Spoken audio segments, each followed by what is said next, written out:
கர்த்தருடைய பரிசுத்த நாமத்துக்கு மகிமை உண்டாவதாக. இன்றைய வசனம் சங்கீதம் 34:4. நான் கர்த்தரை தேடினேன், அவர் எனக்கு செவி கொடுத்து என்னுடைய எல்லா பயத்துக்கும் என்னை நீங்களாக்கி விட்டார். இந்த நாளில் கூட இந்த வார்த்தையை கேட்குற ஒவ்வொருத்தர் வாழ்க்கையிலையும் நம்ம ஆண்டவரை தேடும்போது அவர் நமக்கு செவி கொடுப்பார். தாவீது எழுதுகிற அந்த சங்கீதத்தில் அவரோட நிறைய அவர் வாழ்க்கையிலலாம் பயம்தான். மாமனாருக்கு பயம், பிள்ளைக்கு பயம், ஓடிக்கிட்டே இருந்தார் பாருங்க, மரண பயம். அப்போ அந்த எல்லா பயத்திலேருந்தும் அவர் ஆண்டவரை தேடும் பொழுது எல்லா பயத்திலேருந்தும் ஆண்டவர் தாவீதை விடுதலை ஆக்குகிறார். அதில் ஒரு ஜெயத்தை பெற்றுக்கொள்கிறார்.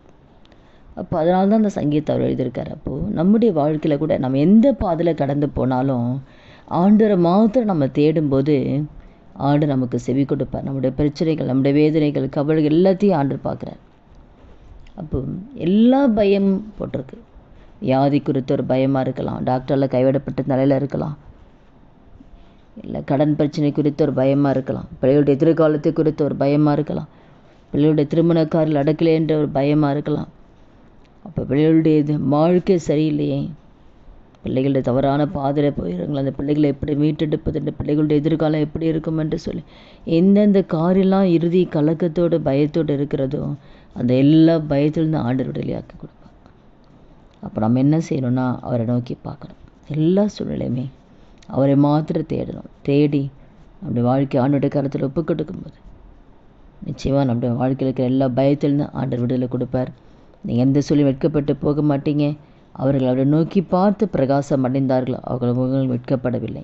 அப்போ நீங்கள் ஆண்டரை மாத்திரம் நீங்கள் பார்க்கும் பொழுது நிச்சயமாக நீங்கள் எந்த சூழ்நிலை வெட்கப்பட்டு போகவே மாட்டீங்க. ஆனால் எந்த சூழ்நிலை நம்ம மனுஷனை பார்க்கக்கூடாது. அப்போ யோசேப்பு கூட சிறைச்சாலையில் இருக்கும்போது பானபாத்திரக்காரர் தலைவன்கிட்ட சொல்கிறார், நான் இங்கே வரத்துக்கு எந்த தப்பும் நான் செய்யலை, ராஜாட்ட சொல்லி எப்படியாவது இங்கேருந்து என்னை வெளியில் கொண்டு போன்னு சொல்லும் பொழுது அவன் மனுஷங்கிட்ட சொன்னனால அந்த காரியத்தை அவன் மறந்துடுறான். 2 வருஷம் மறந்துடுறான். அப்போ ஆண்டவர் ஏற்ற நேரத்தில் கர்த்தர் ராஜாவுக்கு சொப்பனத்தை கொடுத்து அதுக்கப்புறம் நினைவுபடுத்துகிறார். அப்போ மனுஷனை நம்ம நம்பும்போது மனுஷன் கைவிட்டுருவான். அப்போ எந்த சொல்லுமே நம்ம ஆண்டரை மாத்திரம் தான் நம்பணும், ஆண்டரை மாத்திரம்தான் பார்க்கணும். அதனால் இந்த வார்த்தை கேட்குற ஒவ்வொருத்தர் வாழ்க்கையில் எந்த காரியத்திலும் மனுஷன் நம்பாதீங்க, கர்த்தரை மாத்திரம் பாருங்கள். நிச்சயமாக ஆண்டரை நோக்கி பார்க்கும்போது நீங்கள் வெட்கப்பட்டு போக மாட்டீங்க.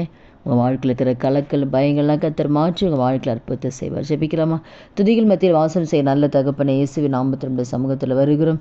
இந்த வார்த்தை கேட்குற ஒவ்வொருத்தர் வாழ்க்கையில் ஆண்டவரை அப்போ அம்மை துதிக்கிற உண்மை தேடக்கூடிய ஆண்டவர் அதிகமாக உண்மை தேடுகிற அந்த அனுபவத்துக்களை கர்த்தர் கொண்டு போங்க. அவருடைய வாழ்க்கையில் அவருடைய ஜபங்களுக்கு ஆண்டவர் செவி கொடுத்து வாழ்க்கையில் இருக்கிற எல்லா பயத்திலிருந்து கர்த்தர் விடுதலை கொடுங்கப்பா. அற்புதத்தை செய்து உங்கள் நாமத்தை மையப்படுத்துங்க. எந்த சூழலும் வெட்கப்பட்டு போகவே கூடாதப்பா. வெட்கப்பட்ட இடத்துல தலைநிமிர செய்யுங்க ஆண்டவரை. அப்படி நீங்கள் நடத்த போகிற தயவுக்கு நன்றி. இயேசுவின் நாமத்தில் ஜெபிக்கிறோம் நல்ல பிதாவே, ஆமேன். கர்த்தர் நாமத்துக்கு மகிமை உண்டாவதாக.